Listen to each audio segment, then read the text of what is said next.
우리 서로 축복 인사 나누겠습니다. 하나님의 은혜가 함께 하시기 바랍니다. 반갑습니다. 이 세상에 완전한 사람은 하나도 없습니다. 의인은 없나니 하나도 없다. 성경에 말씀한 대로 모든 사람들은 다 죄인이고 불완전합니다. 이런 우리 인간의 그 연약성을 우리 주님은 너무도 잘 아시기 때문에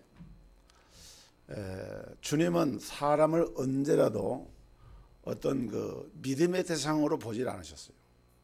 항상 돌봄과 사랑의 대상으로 이렇게 주님은 사람을 대하시고 또 사람을 그렇게 보셨습니다.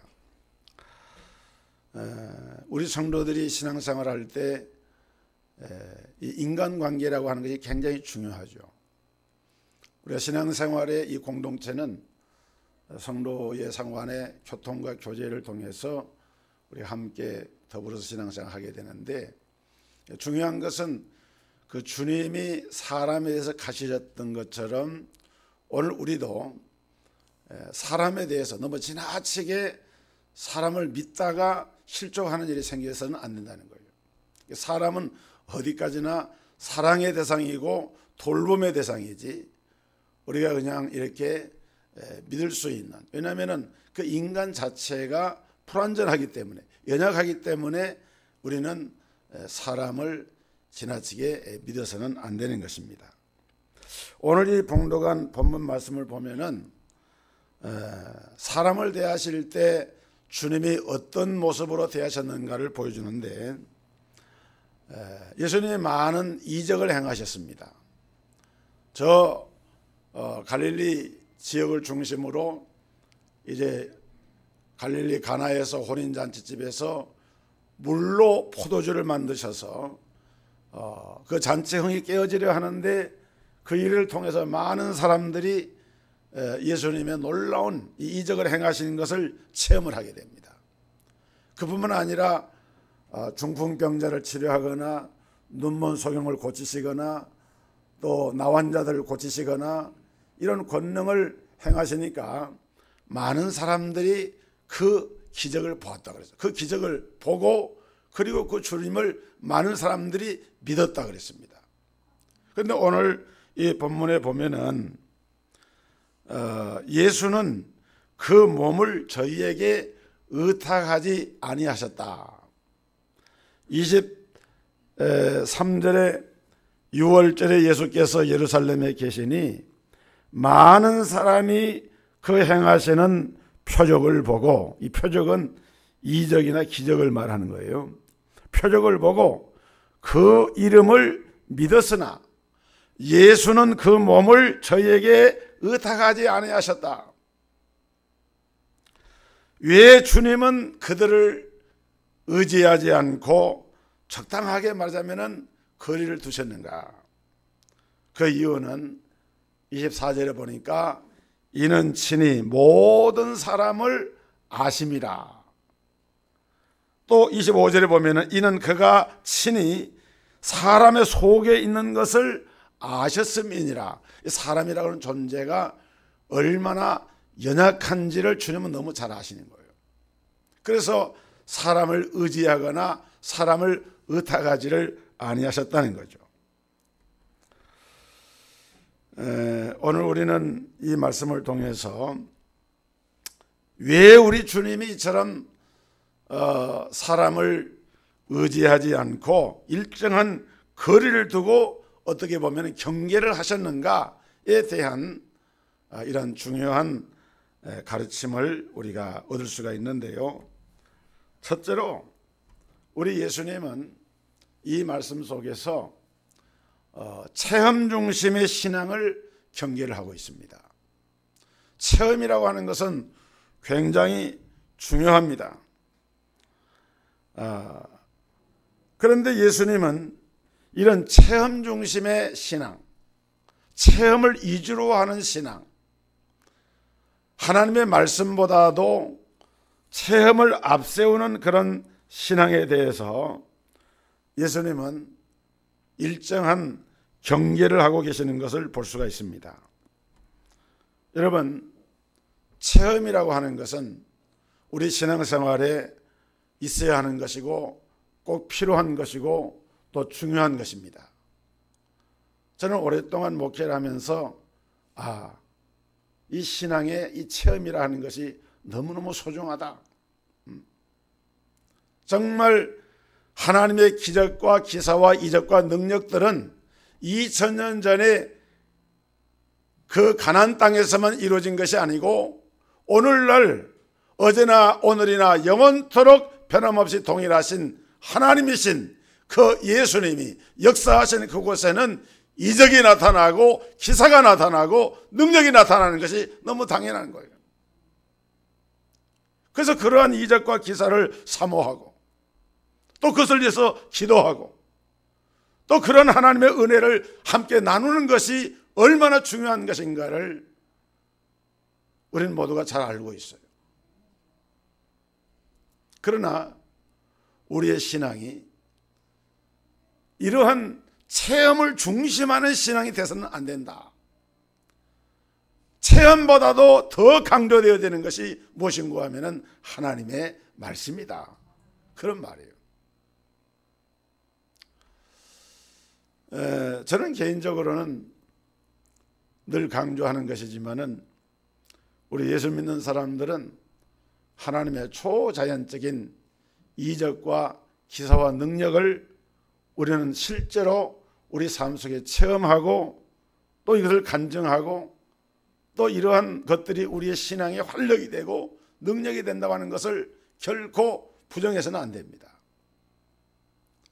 얼마 전에 제가 아는 어떤 후배 목사님이 교회를 이전하면서 교회를 새로 이름을 바꿨더라고요. 초청장을 보냈는데 교회 이름이 미러클 교회예요. 미러클이라고 하는 말은 기적이란 말이죠.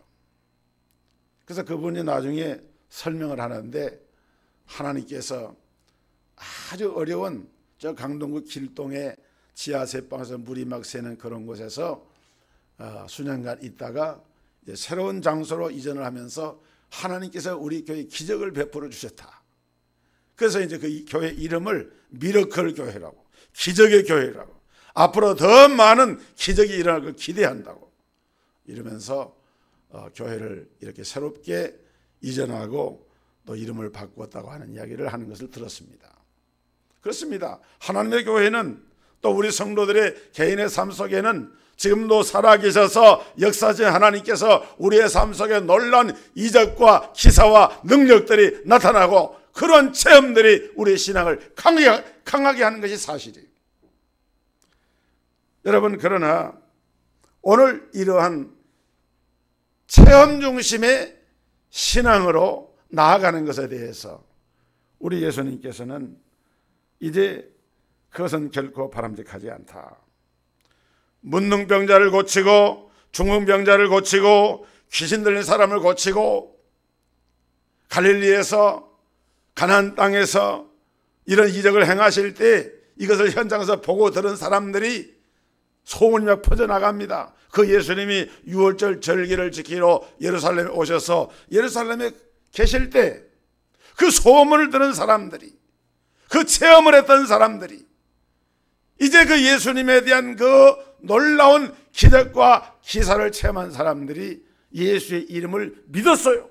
믿었는데 그런데 예수님은 그 믿는 사람들을 의탁하지 아니하셨다. 마음을 두지 아니하셨다.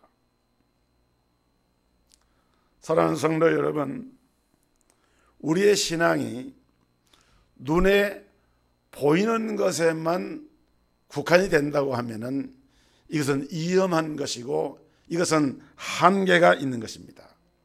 체험과 기적을 통해서 세워진 신앙은 조심해야 된다는 거예요. 여러분, 사람이 보는 것, 사람이 듣는 것, 사람이 깨닫는 것, 시청각이라 그러죠. 우리의 몸을 통해서, 우리의 오감을 통해서 체험되어지고 느껴지는 것들은 지극히 한정적인 것들이에요. 예를 들어서 여러분, 우리가 눈에 보는 이런 시력이라고 하는 것, 이 시력이라고 하는 것은 지극히 제한적입니다. 조류 독감이라든지 이런 것을 퍼뜨리는 그 세균들, 이런 것은 사람 눈에 드러나지 않아요. 보이지가 않습니다. 그러나 그런 세균들이 전염병으로 퍼져나면 엄청난 피해를 주지만은, 그러나 우리가 사람의 눈에 보이지 않는다고 해서 그런 것을 부정할 수가 없잖아요. 사람의 듣는 청각도 마찬가지입니다. 후각도 마찬가지입니다. 동물들에 비해서 사람들이 듣는 청각이나 이런 코로 냄새를 맡는 후각이나 이런 기능들이 훨씬 더 떨어지는 거예요. 그러니까 이런 것들을 가지고 우리가 어떤 것을 평가하고 우리 믿음을 이런 어떤 사람이 감각으로 느끼는 체험에 근거해서 신앙생활을 하게 되면, 여러분, 체험은 그것은 한때 있는 거예요. 그 영원한 것이 아닙니다.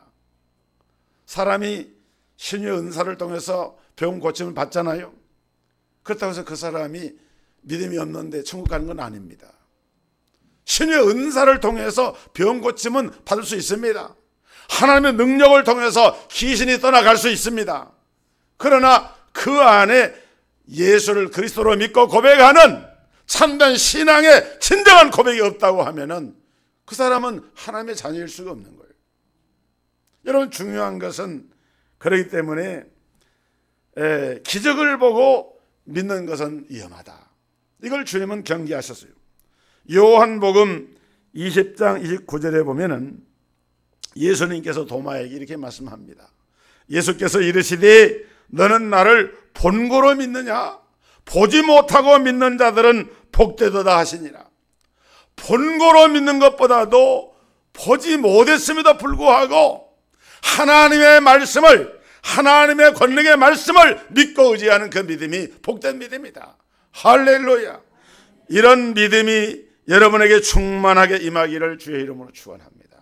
믿음은 들음에서 나고 들음은 그리스도의 말씀으로 말미암았느니라. 오늘 우리는 우리의 두 눈에 보이지 아니하고 우리의 두 귀에 들리지 아니하고 우리의 두 손에 잡히지 아니해도 하나님의 생명의 말씀이, 언약의 말씀이 우리에게 주어져 있기 때문에, 여러분, 이 하나님의 말씀을 믿을 때에 그 믿음을 통해서 하나님이 영광을 받으시고 우리의 하나님을 향한 하나님의 기대와 뜻을 이룰 수 있는 믿음의 사람들로 세워져 가는 이런 복이 임하는 줄로 믿으시기를 주의 이름으로 축복합니다.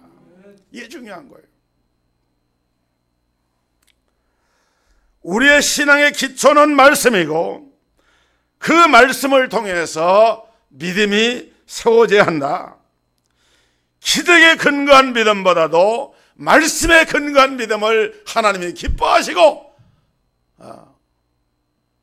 예수님은 수로보니게 여인을 향해서, 가나안 여인을 향해서 따라 내 믿음이 크도다. 말씀만 하옵소서. 그리하면 내 하인이 낫겠나이다. 백부장을 향해서 이만한 믿음을 내가 만나보지 못하였다. 여러분, 오늘 우리 성도들에게 이런 믿음이 충만케 되기를 주의 이름으로 축복합니다. 그 다음에 두 번째는, 우리 예수님은 다수를 쫓는 이 숫자 중심의 인본주의적인 믿음을 경계하셨습니다. 23절에 보니까 중간에 많은 사람이 그의 행하시는 표적을 보고, 한두 사람이 본 게 아닙니다. 그냥 여러 사람이 본 게 아닙니다. 많은 사람이 그의 행하시는 표적을 보고 그의 이름을 믿었으나,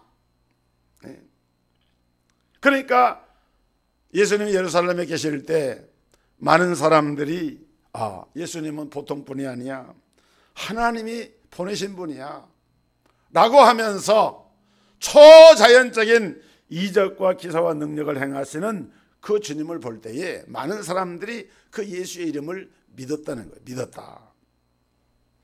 그런데 우리 주님은 그들에게 몸을 의탁하지 아니하셨다. 그들에게 마음을 내주지 아니하셨다. 왜냐하면 여러분, 그 사람들 가운데서 나중에 좀 시간이 지나서 예수님이 십자가에 달리실 때 못 박게 하소서, 못 박게 하소서 외치던 사람들도 그들 중에 들어도 있었을 거란 말이에요. 여러분, 사람들의 숫자가 아무리 많다고 할지라도 그들의 믿음이 온전한 믿음이 아니고 그 숫자가 단순한 허수에 불과한 그러한 상황을 주님은 보신 것입니다. 그래서 우리 주님은 이러한 인본주의적인 이런 숫자에 대한 과대한 기대를 버릴 것을 주님은 경계하신 거예요. 오늘날 현대인들은 힘이 정이고 민주주의는 다수가 선이라고 생각을 합니다. 그러니까 힘이 있고 다수가 지지하면 그러면 되는 거예요. 사실 민주주의의 이 다수결의 원칙은 굉장히 중요한 원칙입니다. 우리가 지방선거나 국회의원 선거할 때 어떤 경우는 치열하게 이렇게 경선하다가 불과 10표, 20표 차이로 이렇게 당락이 결정된 경우 있잖아요. 그러면은 뭐 다른 수가 없는 거예요. 그래도 수가 좀 더 많은 사람이 당선이 되는 겁니다.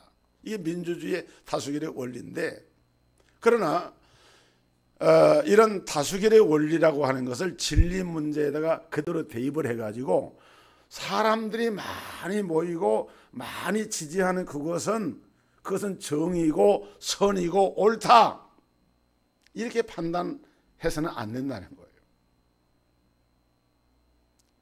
그래서 우리가 지금 최근에는 우리 사회도 좀 더 뭐랄까요, 좀 이렇게 좀 의식들이 많이 깨어나가지고 법원에서 판사가 어떤 재판할 때, 헌재 같은 데서 재판할 때도 소수 의견이라는 걸 달아서 그걸 기록에 남기지 않습니까? 비록 소수지만은 의미가 있는 그런 견해다, 이런 것을 기록을 통해 남겨서 또 사람들의 그 어떤 의식이 변화가 되고 사회가 이렇게 진전되면서 나중에 그걸 돌아볼 때 의미 있는 말이었다라고 하는 것을 받아들인 우리 사회가. 여러분, 열왕기상 18장에 보면은 엘리야 선지자가 바알과 아스라 목상을 섬기는 거짓 선지자 850명과 더불어서 여호와가 참 하나님이신지 바알신이 참신인지 이것을 제단에 불로 응답하는 신이 참된 신이라고 하는 것을 두고 이제 그 경연을 벌이는 장면이 나옵니다.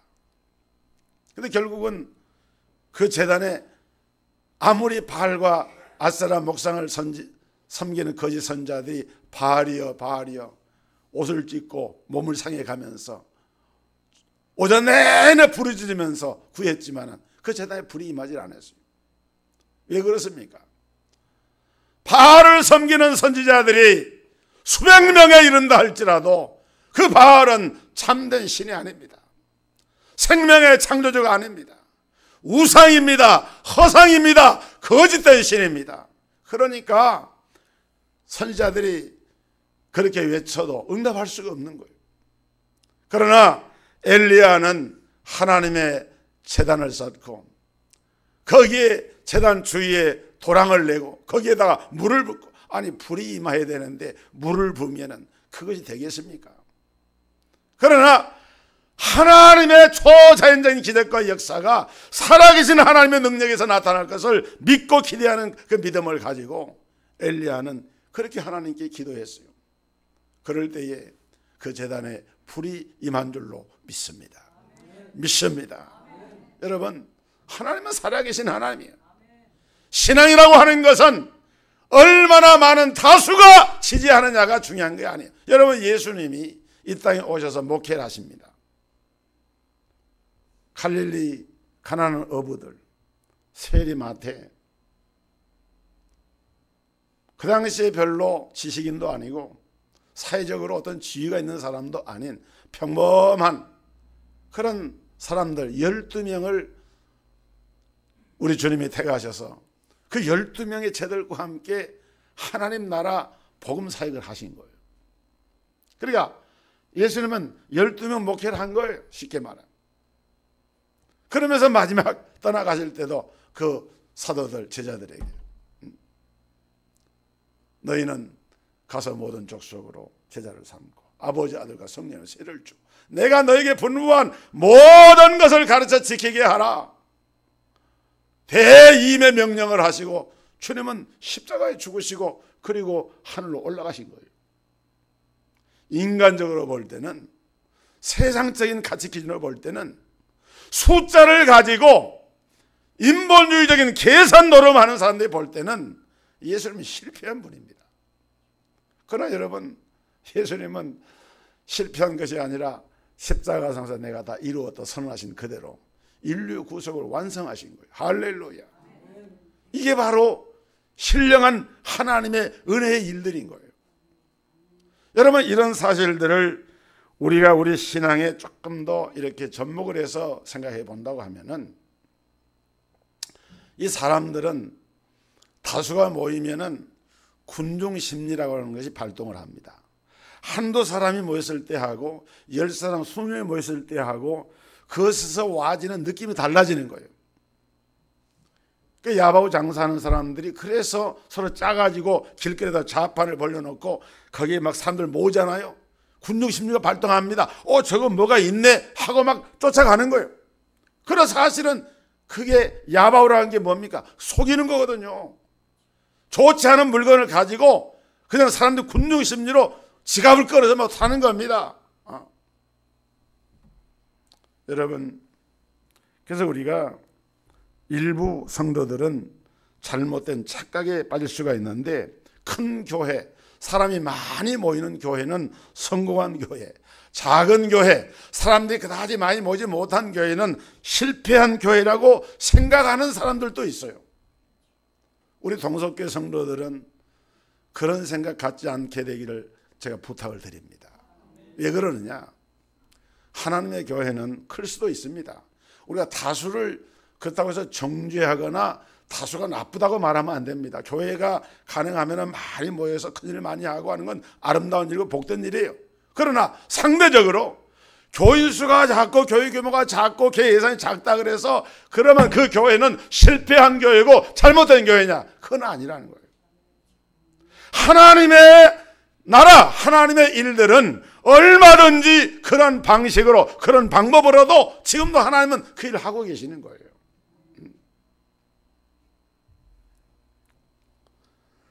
여러분, 기드온이 사사기에 보면은 미디안 군대가 들어와서 싸움을 하게 될 때에 기드온이 나팔을 보니까 32,000명의 지원병이 몰려왔습니다. 32,000명. 그래도 그 정도는 돼야, 이 사람들은 아주 열렬한 사람들입니다. 자기들이 스스로 온 사람들이니까. 근데 하나님께서 기드온에게 그 사람 다 필요 없다. 너무 많다는 거예요. 그래서 두려워하는 사람은 다 떠나라 했더니 오긴 왔지만은 그래도 막상 전쟁하려고 하니까 미디안 군대는 수십만인데 아무리 32,000명이 적은 수는 아니지만 상대적으로 비하면 열세죠. 그러니까 좀 이렇게 떨림이 온 사람들이 떠나갔어요. 22,000명이 떠나가고 10,000명이 남았습니다. 그럼 10,000명이나 데리고 전쟁을 해야 되는데, 이번엔 또 어떻게 하는가 하면은 물을 마시게 하는데, 개처럼 겨울가에 가서 입을 물에다 대고 먹는 사람은 불합격을 시키고, 손으로 물을 이렇게 떠 올려서 갖다가 먹는 사람. 그러니까 이거는 의미가 더 있어요. 이거는 적어도 정예부대로서 이렇게 전쟁에 임하려고 하면은 군대에서 사주 경계라는 게 있습니다. 이렇게 나가서 작전을 수행할 때 자기 주변을 경계를 해야 되거든요. 그리고 그만큼 조심을 해야 되는 거예요. 그런데 코를 갖다 물에다가, 흐르는 물에다가 벗가는 사람이 뭘 볼 수가 있겠습니까? 못 보는 거죠. 그럼 물을 떠서 마시는 사람은 사주를 경계하면서 보는 거예요. 좋은 심성이 있는 거죠. 그런 사람이 딱 남았는데 몇 명 남았느냐? 300명 남았어요. 32,000명 가운데서 300명이면 비율로 보면 100분의 1이 안 됩니다. 그런데 그 300명을 데리고 미디안을 위하여서, 기드온을 위하여서, 여호와를 위하여서 라고 나가서 싸워서 미디안 대군을 완전히 격파하고 큰 승리를 이루는 역사가 일어납니다. 여러분, 신앙의 세계는 숫자의 노림이 아닙니다. 우리 예수님은 수많은 군종을 조직하거나 모으지 않고 그들을 신뢰하지 않고 오히려 무리들이 주님을 따를 때 그들을 피하셨어요. 진리운동, 복음운동, 하나님의 생명운동은 사람의 수에 많고 적음이 있는 것이 아니다. 정말 하나님의 복음을 바로 깨닫고 복음을 가진 사람들, 그 사람들 통해서 하나님의 일은 지금도 지속이 되고 있는 거예요. 저는 우리 동석교회 성도들이 주님 앞에 그런 믿음의 사람들로 세워질 수 있기를 주의 이름으로 축복합니다. 부족하지만, 연약하지만 수가 많다고 성공하는 것이 아니라 소수를 할지라도 철저하게 하나님을 의지하고 하나님의 뜻을 앞세우고 나가게 될 때 그건 보람이 있는 거예요. 할렐루야. 마지막 세 번째로, 여기 하나님은 자기중심적인 이기적인 믿음을 경계하고 계십니다. 여기 이제도 제가 소개했지만은 24절 하반절에 이는 친히 모든 사람을 아십니다.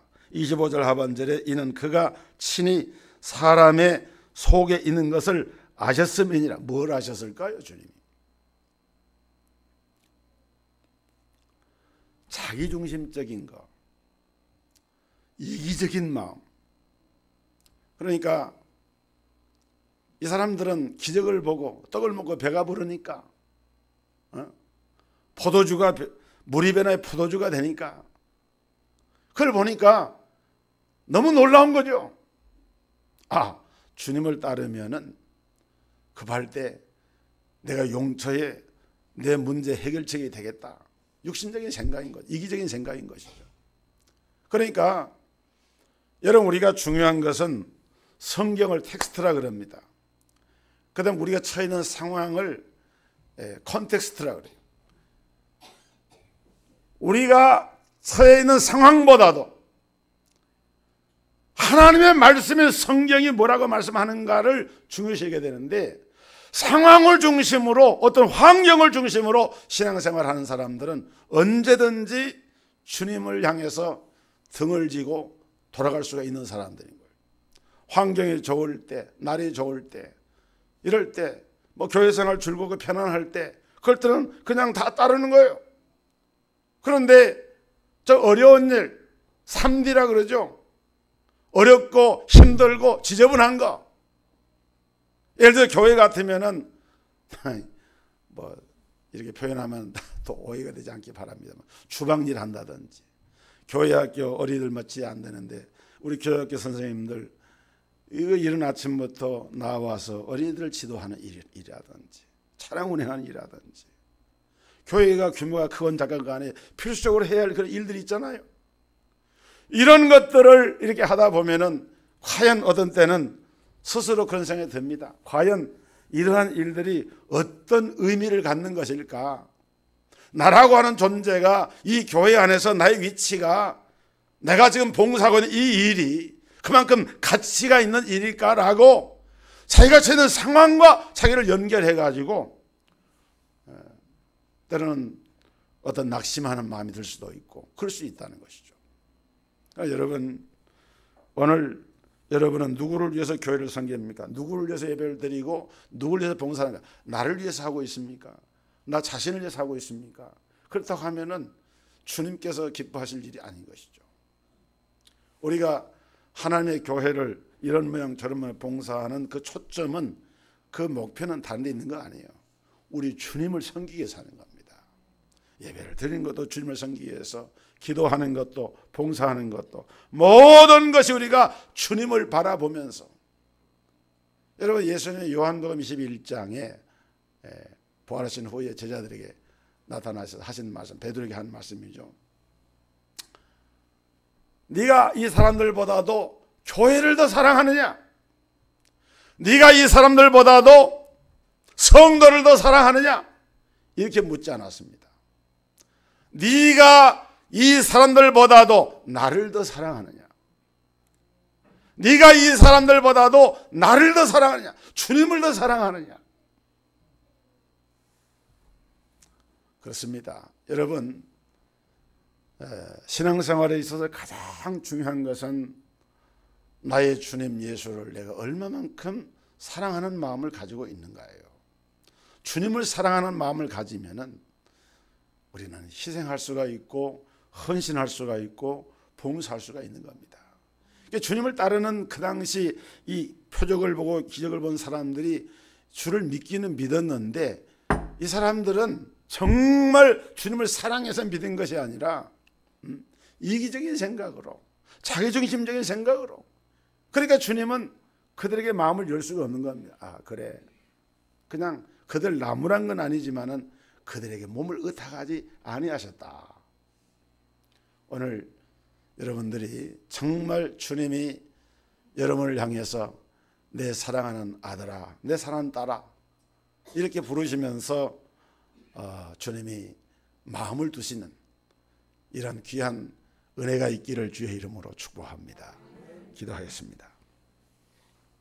존귀하신 하나님, 우리 예수님께서 많은 표적을 행하실 때 이를 보고 그 이름을 많은 사람들이 믿었지만은 우리 예수님은 그 몸을 저들에게 의탁하지 아니하신 것은 그들의 마음 가운데 가지고 있는 인본주의적이고 세속적이고 자기중심적인, 그래서 하나님의 의와 뜻을 이루지 못하는 그 모습을 보고 그렇게 주님은 몸을 의탁하지 않았다고 했습니다. 주여, 저희들 부족하지만은 주님을 사랑하고 끝까지 사랑하게 하시고 주님을 사랑하는 그 뜨거운 마음을 가지고 몸된 교회를 섬기면서 하나님 앞에 더 크게 영광을 돌 수 있는 복된 성도들이 다 되게 하여 주옵소서. 예수 그리스도 이름으로 기도하옵나이다. 아멘.